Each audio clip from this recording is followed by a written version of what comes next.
இந்த வீடியோவில் நம்ம ஃபர்ஸ்ட் யூனிட் ஸ்டார்ட் பண்ண போகிறோம். First unit இன்வெர்டிபிரேட்டா.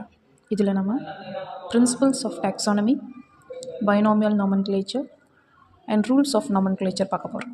பிரின்சிபல்ஸ் ஆஃப் டாக்ஸானமியில் பார்த்தோம்னா, முதல்ல டாக்ஸானமி அப்படிங்கிற டேர்மை யார் முதல்ல சொன்னது அப்படின்னா டி காண்டேலி. அண்ட் டாக்ஸானமி அப்படிங்கிற வேர்டோட ஃபவுண்டர் ஜான் ரே. நம்ம யூஜியில் பார்த்துருப்போம், ஜான் ரே அப்படிங்கிறவர் தான் ஸ்பீஷியஸ் அப்படிங்கிற டேர்மை ப்ரப்போஸ் பண்ணியிருப்பார். Aristotle is the father of ancient taxonomy. அதே மாதிரி கரோலஸ் லினேயஸ் அப்படிங்கிறவர் தான் ஃபாதர் ஆஃப் மாடர்ன் டாக்ஸானமி. இப்போ டாக்ஸானமி அப்படின்னா என்ன? It is nothing but characterization, identification, classification and nomenclature. Characterization அப்படின்னா என்ன? ஒரு ஆர்கனிசமோட மார்ஃபலாஜிக்கல் கேரக்டர்ஸை பற்றி பேசுகிறது தான் கேரக்டரைசேஷன். ஒரு ஆர்கனிசமோட ஸ்ட்ரக்சர்ஸ் எப்படி இருக்குது, அதை நம்ம எப்படி ஐடென்டிஃபை பண்ணுறோம்? டாக்ஸானமிக் டூல்ஸ் வச்சு ஐடென்டிஃபை பண்ணலாம், மேனுவல்ஸ் வச்சு ஐடென்டிஃபை பண்ணலாம், அண்ட் மோனோகிராஃப்ஸ் வச்சு ஐடென்டிஃபை பண்ணலாம். ஐடென்டிஃபை பண்ணதுக்கப்புறம் ஒரு ஆர்கனிசமையும் நம்ம கிளாஸிஃபை பண்ண போகிறோம். Whether it is belongs to invertebrata or vertebrata. இன்னும் ப்ரீஃபாக பார்த்தோம் அப்படின்னா, ஜென்ரலாக நம்ம பேர்ட்ஸ், மேமல்ஸ், ஃபிஷ்ஷஸ்ன்னு பிரிக்கிறோம் இல்லையா, அது எல்லாமே நம்ம ஒரு ஆர்கனிசமை அதோட கேரக்டர் கண்டுபிடிச்சிட்டு அதை ஐடென்டிஃபை பண்ணிவிட்டு அதுக்கப்புறமா தான் அது எந்த கேட்டகரியில் வரும்னு நம்ம கிளாஸிஃபை பண்ணுவோம். ஒன்ஸ் நம்ம கிளாஸிஃபை பண்ணிட்டோம் அப்படின்னா அந்த ஆர்கானிசம்க்கு அடுத்து நம்ம நேம் கொடுக்கணும். அதை தான் நாமன்கிளேச்சர் அப்படின்னு சொல்கிறோம். ஸோ நாமன்கிளேச்சர் அப்படிங்கிறது நேமிங் அ ஆர்கானிசம். இப்போ நம்ம டாக்ஸானமியில் பார்த்தோம் அப்படின்னா we have a taxonomical hierarchy. Hierarchy அப்படிங்கிறது ஆர்கானிசமை நம்ம எந்த ஆர்டரில் ப்ளேஸ் பண்ணுறோம் அப்படிங்கிறது. It starts from kingdom, animal கிங்டமா இல்லை plant கிங்டமா, then it belongs to which phylum, எந்த ஃபைலமில் வரும், தென் class, order, family, genus and species. So இது எல்லாமே தான் நீங்கள் டாக்ஸானமி, பிரின்சிபல்ஸ் ஆஃப் டாக்ஸானமி அப்படிங்கிற டாப்பிக்கில் பார்க்க வேண்டியது. அடுத்தது we have binomial nomenclature. Already நம்ம நாமன்கிளேச்சர்னால் என்னென்னு பார்த்துருக்கோம் இல்லையா. நாமன்கிளேச்சர் மீன்ஸ் நேமிங் அ ஆர்கானிசம். ஸோ நம்ம ஆர்கானிசம்க்கு நேம் வைக்கிறதுல we have various types. Binomial, trinomial, polynomial, இந்த மாதிரி நிறைய டைப்ஸ் இருக்குது. இதில் நம்ம மோஸ்ட்டாக ஃபாலோ பண்ணுறது பைனாமியல் நாமன்கிளேச்சர். இந்த பைனாமியல் நாமன்கிளேச்சர் யார் எஸ்டாப்ளிஷ் பண்ணுதுன்னா கரோலஸ் லினேயஸ். யார் Carolus Linnaeus? Is the father of modern taxonomy. Okay, binomial nomenclature. இதில் பைனா எவ்வளோ? 2.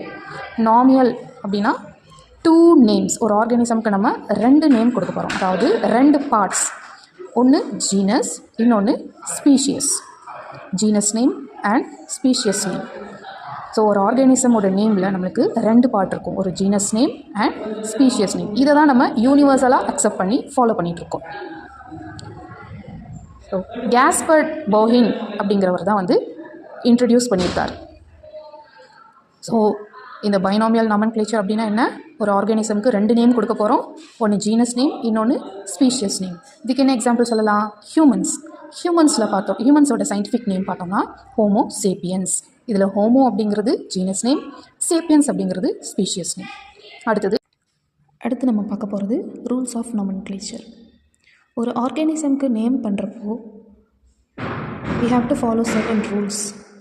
அதில் ஃபஸ்ட் பார்த்தோம் அப்படின்னா, ஒரு ஆர்கானிசம்க்கு நம்ம 2 காம்பனண்ட் இருக்க நேமையோ இல்லை 3 காம்பனண்ட் இருக்க நேமையோ தான் நம்ம வைக்கணும். For example binomial nomenclature. Already நம்ம முன்னாடி டாபிக் பார்த்தோம். ஒரு ஆர்கானிசம்க்கு ஜீனஸ் நேம் அண்ட் ஸ்பீஷியஸ் நேம்னு 2 காம்பனண்ட் இருக்க நேம் தான் நம்ம பைனாமியல் நாமன்கிளேச்சர்னு சொல்கிறோம்.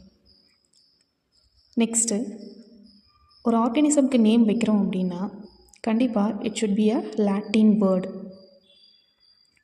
அண்ட் அது பிரிண்டட் ஃபார்மேட்டில் இருந்தது அப்படின்னா the word should be italicised. Italic ஃபார்மேட்டில் தான் நேம் இருக்கணும்.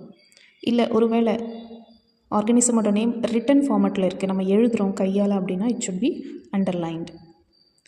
அண்ட் ஜீனஸ் நேமோட first letter should be capital and species நேமோட first letter should be small letter. And scientific name பார்த்தோம் அப்படின்னா எந்த ஆர்த்தர் கொடுக்குறாங்களோ இப்போது நான் ஒரு ஆர்கானிசம் கண்டுபிடிக்கிறேன், அதுக்கு ஒரு நேம் நான் வைக்கிறேன் அப்படின்னா என்னோடய நேமும் அந்த ஆர்கானிசமோட நேமோட செகண்ட் பார்ட்டில் ஆட் பண்ணிக்கலாம். ஃபார் எக்ஸாம்பிள் ரேனா டைக்ரீனா, அது கண்டுபிடிச்ச சயின்டிஸ்ட் நேம் தான் வந்து டேவுட். ஸோ நம்ம ஆர்த்தரோட நேம் எந்த இடத்துல ஆட் பண்ணோம் அப்படின்னா ஸ்பீஷியஸ் நேம் இருக்க இடத்துல தான் நம்ம ஆர்த்தரோட நேம் ஆட் பண்ணணும். அதே மாதிரி ஒரு ஆர்கானிசமோட நேம் IDAE ஆர் INAE இதில் தான் எண்ட் ஆகும். அந்த IDAE INAEன்னு நம்ம ஏன் சொல்கிறோம் அப்படின்னா நிறைய ஃபேமிலிஸ் இருக்கலாம், நிறைய ஸ்பீஷியஸ் இருக்கலாம். ஒருவேளை if there are more families அப்போ நம்ம IDAE அப்படின்னு ஆட் பண்ணிப்போம். ஃபேமிலிலேயே நிறைய சப் ஃபேமிலி இருந்தது அப்படின்னா அப்போ நம்ம INAE அப்படிங்கிற லெட்டர்ஸை ஆட் பண்ணுவோம். ஃபார் எக்ஸாம்பிள் IDAEக்கு ட்ரிப்பனோசொமாட்டிடியா அண்ட் INAEக்கு யூக்ளினாய்டினியே அப்படின்னு நம்ம ஆட் பண்ணுவோம். இதோட இந்த வீடியோவை நம்ம கம்ப்ளீட் பண்ணுறோம். மற்ற டாபிக்ஸை நம்ம அடுத்த வீடியோவில் கண்டினியூ பண்ணுவோம். மறக்காமல் சப்ஸ்கிரைப் பண்ணிவிட்டு பாருங்கள். ஃப்ரெண்ட்ஸ் இருந்தாங்கன்னா ஷேர் பண்ணுங்கள். தேங்க்ஸ் ஃபார் வாட்சிங்.